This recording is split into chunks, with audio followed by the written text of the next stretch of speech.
లక్షలు 6 లక్షలు 8 లక్షలు ఇట్లా ప్రకటిస్తున్నారు. ఇప్పుడు చనిపోయినప్పుడు వాళ్ళ పేర్లు ఎవరు ప్రకటించలేదు. కానీ నిన్న మీరు ఆంధ్రజ్యోతి చూస్తే చిన్న పేపర్ వచ్చింది. అందులో ఒక్కొక్కరికి 5 లక్షలు 3 లక్షలు చొప్పున మొత్తం 11 లక్షలు, మొత్తం 16 లక్షలు మనకు వాళ్ళ మీద రివార్డులు ప్రకటించింది. అసలు నిజంగా ఇప్పటికీ ఛత్తీస్గఢ్ ప్రభుత్వం కానీ కేంద్ర ప్రభుత్వం కానీ ఎంతమంది నక్సలైట్లు ఉన్నారు, వాళ్ళ మీద ఎంతమంది రివార్డులు స్పష్టం చేయకుండా ఆదివాసులను చంపేసేసి మీరు పేర్లతో సహా ఇప్పుడు 3 లక్షలు 2 లక్షలు 6 లక్షలని ప్రకటించుకుంటూ అది ఎవరి ప్రజాధనాన్ని ఎట్లా దుర్వినియోగం చేస్తున్నారు. దానికైనా ప్రధానంగా ఏంటంటే ఆదివాసులను ఇట్లా ఎన్కౌంటర్ పేరుతో మావోయిస్టుల పేరుతో చంపేస్తే దీన్ని ప్రజాస్వామ్య పరిపాలన అనవచ్చా? ముఖ్యంగా వీళ్ళు చనిపోయిన ఎవరో కాదు, పీవీటీజీలు అంటే పర్టికులర్లీ అంటే ఏదైతే ఆదివాసీ కమ్యూనిటీలో వాళ్ళకన్నా కూడా పూర్తిగా వెనుకబడ్డాయి. వాళ్ళకి చదువు ఉండదు, జీవనాధారం ఉండదు, ఏముండదు. వాళ్ళ గురించి ఏదైతే 2006లో అడవి హక్కుల చట్టం ఉందో అది కూడా ప్రత్యేకమైన నిబంధనలు కూడా చేర్చింది.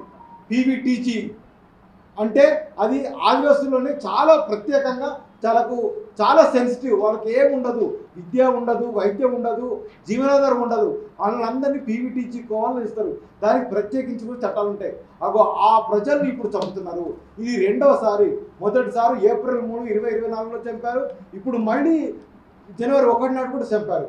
ఈ విధంగా చేస్తున్నారు. కాబట్టి ఇప్పటికైనా మేము అడుగుతున్నది ఏంటంటే వేదిక తరఫున నిజంగా నువ్వు చంపేసి ఇట్లా మావోయిస్టులు ప్రకటించిన కన్నా మొన్నటి వరకు ఏమన్నాడు అమిత్ షా 200 మంది మావోయిస్టులు ఉండొచ్చు అన్నాడు. కానీ జనవరి 1 నుంచి ఇప్పటి వరకు చంపిన లెక్కలు తీస్తేనే 350 దాటుతున్నది. అసలు మావోయిస్టులు అందరూ అయిపోయినట్టే కదా. మరి ఇప్పుడు చంపేసి వాళ్ళకి రివార్డులు ప్రకటించి వాళ్ళని ఇట్లా అన్యాయం చేయడం, వాళ్ళ జీవితాలను ఆగం చేయడం చేసే రైట్ లేదు. ముఖ్యంగా ఇప్పుడున్నటువంటి ఏ పాలకపక్షం కానీ బీజేపీ కానీ లేదా ప్రతిపక్షంలో కాంగ్రెస్ పార్టీ కానీ వాళ్ళ జీవించే హక్కు గురించి మాట్లాడకపోతే ఎవరు మాట్లాడతారు?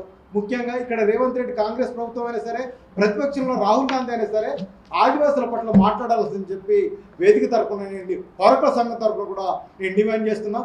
ఈ జరిగిన అన్ని ఎన్కౌంటర్ల మీద ముఖ్యంగా డబుల్ ఇంజన్ సర్కారులు అక్కడ ఎన్కౌంటర్ చేసి ఎందుకు రిజర్వ్ చేయిస్తలేరు? ఇట్లా చంపేసుకుంటా పోయే లక్ష్యం మీకు ఏం నేర్పిస్తుంది? అక్కడ మావోయిస్టులు ఉన్నారా ఆదివాసులు ఉన్నారన్న స్పష్టత లేకుండా మీరు చంపేసేసి మావోయిస్టుగా ప్రకటిస్తే వాళ్ళ జీవించే హక్కు పూర్తిగా ప్రమాదంలో పడుతుంది. కాబట్టి పౌరకుల సంఘం మేము ఏం డిమాండ్ చేస్తున్నామంటే ఆదివాసీ ప్రాంతాల్లో ఏం ఎన్కౌంటర్లు జరిగినా ఏం జరిగినా కానీ ఖచ్చితంగా హక్కుల సంఘాలకు నిజ నిర్ధారణ చేసిన అవకాశం ఇవ్వాలి. నిజ నిర్ధారణ చేయకుండా నిర్బంధాలు అమలు చేస్తే మీరు ప్రజాస్వామిక పరిపాలన కాదు, ఒక అంతక రాజ్యంగా కొనసాగుతున్నారని చెప్పి మేము బలంగా ఫీల్ అవుతున్నాం. వాళ్ళ జీవించే హక్కు పూర్తిగా ప్రమాదంలో పడింది. ఇప్పటికైనా సరే కేంద్ర రాష్ట్ర ప్రభుత్వాలు కానీ ప్రతిపక్షంలో ఉన్న వాళ్ళు కానీ ఖచ్చితంగా ఆలోచించాలి. ఆదివాసుల జీవించే హక్కు కోసం వాళ్ళు అందరూ కూడా బుద్ధిజీవులు, మేధావులు, ప్రజా సంఘాలు గొంతెత్తి దండకారణ్యంలో ఆదివాసుల జీవించే హక్కు గురించి మాట్లాడాల్సిందని చెప్పి పౌరకుల సంఘంగా డిమాండ్ చేస్తున్నారు.